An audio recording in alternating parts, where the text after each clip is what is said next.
Programme आपने बनाया था, प्रोग्राम माशाल्लाह बहुत शानदार। ये राहत चौधरी है, ये इनके फादर है। बाढ़ हमने प्रोग्राम 16 से संभावित प्रक्रिया थी, 16 ही है ना।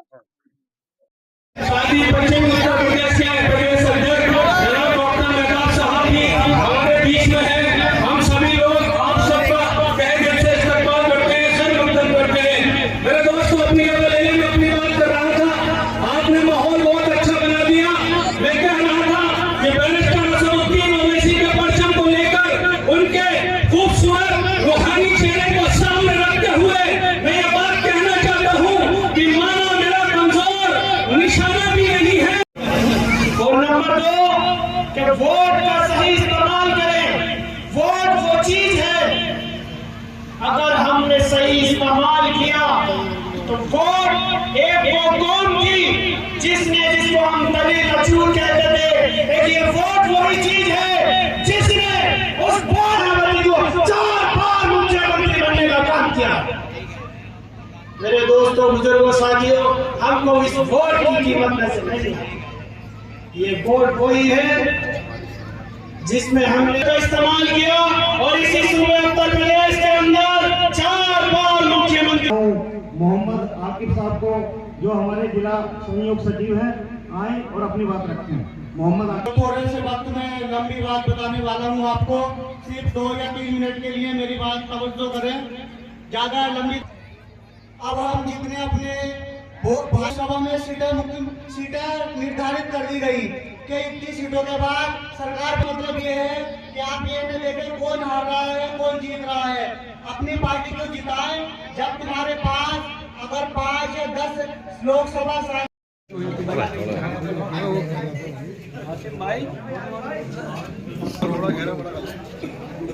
ये भी अलग से बैठ दियो, हाँ रील बना के बैठ दियो।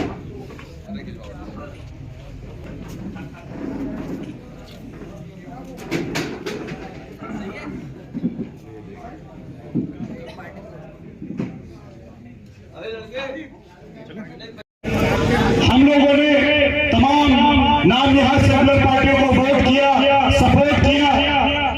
हम लोगों ने इन 78 सालों में से 60 साल की हुकूमत कांग्रेस पार्टी को दी।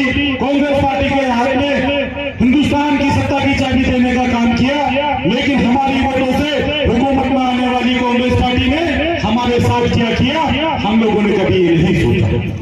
वोट हम कर रहे हैं 78 सालों से, हम लोगों ने वोट किया तो कभी भाजपा को हराने के नाम पर, तो कभी संघ को हराने के नाम पर, तो कभी सरकार बदलने के नाम पर।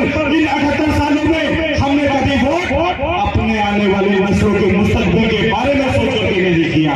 हमने कभी वोट करते वक्त ये नहीं सोचा कि जिस पार्टी को हम लोग वोट करने जा रहे हैं, क्या ये हमारी आने वाली नस्लों का मुस्तकबिल संभाल पाएगी, क्या ये हमारी आने वाली नस्लों के बारे में कोई ऐसी स्कीम लाएगी जिससे हमारी नस्लों का मुस्तकबिल संभल सके। कभी हमने वोट के बदले में, अपनी वोट के बदले में उनसे इस बात की गारंटी नहीं मांगी कि हमारी बजट चाहे कौन सेफ रखेगा, हमारे नौजवान को रोजगार कौन देगा, हमारी बहन बेटों की हिफाजत कौन करेगा। हम लोग वोट तोड़ दे रहे हैं तो सिर्फ ये देखकर कि भाजपा को कौन हरा रहा है, संघ को कौन हरा रहा है, सरकार कौन बदल रहा है। 200 मुसलमानों की मॉब लिंचिंग हो गई। आप बताओ मुझे, आज आप सफर में हैं तो सेफ नहीं है। अगर आज आप कहीं जाना चाहे साइकिल या मोटरसाइकिल या ट्रेन या बस में, तो आप सेफ नहीं है।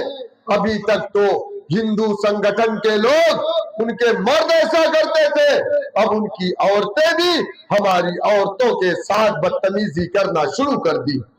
क्यों? हमने तो किसी के साथ नहीं किया ना। हमने तो हमेशा अपने हिंदू भाइयों को अपना बड़ा भाई माना ना। हमने तो कभी उनके लोगों को नहीं कुछ कहा ना। हम नहीं कहेंगे, क्योंकि ये हमारा इस्लाम नहीं कहता, ना ही ये हमें तालीम दी गई है। मेरे दोस्तों, मेरे बुजुर्गों, आज इस देश में हम सबसे पिछड़े और मुख्य धारा से कट गए हैं, तो उसकी वजह यह है कि हमने अपना डंडा, अपना झंडा, अपना नेता नहीं बनाया। क्या ये बात सच नहीं? हम पर लोग इल्जाम लगाते हैं हम बीजेपी की बी टीम है। आप मुझे बताओ, मैं मुसलमान हूं और मुझ पर इल्जाम लगाने वाला भी मुसलमान है, लेकिन गौर से देखना कि मुझ पर इल्जाम लगाने वाला खड़ा होकर के पेशाब करने वाला और शाम को दारू पीने वाला और मुरादाबाद में दारू की दुकान चलाने वाला मुझे कहता है कि मैं बीजेपी की बी टीम हूं। गजलबार किसका था? बंद हो गया। किसका था? मुरादाबाद में गजल बार जहां शराब बेची जा रही थी, वो गजल बार किसका था? जिसको नगर निगम ने ताला लगाया था। किसी विधायक का था ना। तो आप डर क्यों रहे? बोलो ना, किसका था? किसका था? कमाल अख्तर ने कहा था ना कि हमारा कैंडिडेट बीजेपी के दफ्तर से भेजा जाता है। क्या मेरी बात गलत हुई कि शराब बेचने वाले, शराब पीने वाले हम पर इल्जाम लगा रहे हैं? ऐसे लोगों की तो चांद की गवाही भी ना मानी जाए। और इल्जाम किस पर लगा रहे हैं? एक दाढ़ी, एक टोपी, एक शेरवानी वाले पर, जो 5 वक्त का नमाजी है, जो अपने सर पर हमेशा नालैन मुबारक लेकर के चलता, उस पर इल्जाम लगा रहे। वाह रे शराब बेचने वालों! जब कुरान करीम की वो आयत उतरी, या अय्युहल्लज़ीना आमनू इन्नमल खम्रु वल मैसिरु वल अज़लाम, यही है ना बोलना?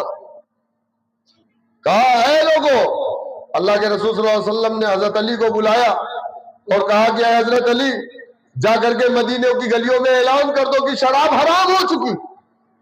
पहले शराब पीते थे लोग मक्की दौर में, बोलना सही है ना? मक्की दौर में शराब पी जाती थी। साहबा इकराम बाकायदा बैठते थे, शराब पीते थे, गोश्त ऊंट के काटे जाते थे और बैठते थे, उन्हें बगैर शराब के मजा नहीं आता। लेकिन जब मदनी दौर में ये आयत, जब अभी मैंने पढ़ा, शायद कि मैंने करेक्ट नहीं पढ़ा, ये आयत जब उतरी तो अल्लाह के रसूल सल्लल्लाहु अलैहि वसल्लम ने हजरत अली को बुलाया और कहा, ऐ अली, जाओ मदीने की गलियों में ये ऐलान कर दो कि आज से शराब हराम हो चुकी। सरमाया लगा करके मुल्क शाम गए थे शराब लाने। उस वक्त मुल्क शाम की शराब बड़ी अच्छी मानी जाती थी। वो मुल्क शाम गए थे, 10 ऊंट और हर ऊंट पे 10-10 शराब के मटके, पूरा सरमाया, शमीम भाई अपना पूरा सरमाया लगा दिया था, जमीन बेच लिया, जेवर बेच लिया, सब कुछ। गए मुल्क शाम से वो शराब अपने 10 ऊंट पर 10 मटके, 100 मटके शराब के लेकर के वो आ रहे थे। मदीने की बाउंड्री पर पहुंचे तो हजरत अली का ऐलान उनके कानों में गया कि ऐ लोगों, शराब हराम हो चुकी है।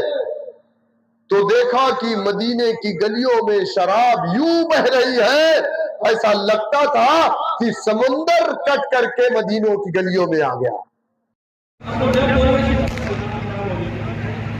आप सभी लोग मेरे साथ एक बार नारा लगा दें और अपनी मौजूदा दोस्तों, बुजुर्गों, नौजवान साथियों, ये हमारे सभी ताकि हमारे सब लोग साथ रहे और इंशाअल्लाह आने वाला टाइम ये रहेगा 2027 में पूरे रास्ते में रहेगा इंशाअल्लाह।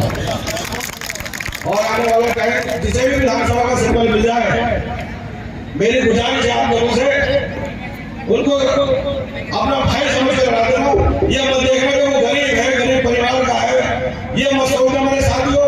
आप लोग किसी चीज में फिक्र मत करना, की जरूरत थी, लेकिन उस वक्त हम लोग फिरकों में, बिरादरियों में, इलाकों में, जबानों में बढ़ गए, जिसका नतीजा ये हुआ कि हम लोगों की सरकारी नौकरियों में नुमाइंदगी खत्म हुई, हम लोगों के बड़े कारोबार में नुमाइंदगी खत्म हुई, हम लोगों की तालीम में नुमाइंदगी खत्म हुई। आज हम लोग इस हालत तक पहुंच चुके हैं कि हम लोग सिर्फ और सिर्फ मजदूर और कारीगर बन के रह गए हैं। इसका जिम्मेदार ज्यादातर हुकूमत रही, जो हुकूमतें जाहिरी तौर पे हमारी दुश्मन नहीं थी, वो हुकूमतें रही जिन हुकूमतों को हमने पाला पोसा, नारे लगाए, उनको नोट भी दिया, उनको वोट भी दिया, उनके लिए कुर्सियां भी बिछाई, उनके लिए दरिया भी बिछाई, लेकिन आखिर में हमें क्या मिला? सिवाय मायूसी के हमें और आपको कुछ हासिल ना हुआ। हमारे लिए जो बार बार बात कही जाती है कि बीजेपी हमारी दुश्मन है, वो सबको पता है, वो कोई नई बात नहीं है। आरएसएस हमारी दुश्मन है, वो हमें पता है। विश्व हिंदू परिषद हमारा दुश्मन है, वो हमें पता है। अब हमें उस दौर में दाखिल हुए हैं कि हमें देखना पड़ेगा कि आज तीनों के साथ कौन कौन से थे। शिल्लक करने वाला लेकिन खाना भी नहीं है, शिल्लक करने वाला लेकिन खाना भी नहीं है। इत्तेहादुल मुस्लिमीन पूरे उत्तर प्रदेश में पैगाम इत्तेहाद के नाम से कार्यक्रम चला रही है। उसी कड़ी में आज मुरादाबाद के अंदर पैगाम इत्तेहाद के नाम से हमारे कार्यक्रम थे, उसी में हम लोगों का आना हुआ। और ये पैगाम इत्तेहाद के प्रोग्राम जो हम लोग चला रहे हैं, इससे हम लोग मैसेज देना चाह रहे हैं कि आने वाले चुनाव में 2027 का हो या जिला पंचायत का, मजलिस इत्तेहादुल मुस्लिमीन मजबूरी से लड़ने जा रही है और इंशाल्लाह पूरे दमखम के साथ में हम लोग चुनाव लड़ने जा रहे हैं। जिला पंचायत का चुनाव हमारा सेमीफाइनल होगा और विधानसभा हमारा फाइनल होगा। जी, क्या शुक्रिया अदा करना चाहते हैं? मैं प्रदेश अध्यक्ष जी का और मेहताब चौहान साहब का और सारे पदाधिकारियों का मैं शुक्रिया अदा करना चाहता हूँ। मेरे प्रोग्राम की रौनक बढ़ाई, कामयाब प्रोग्राम बना।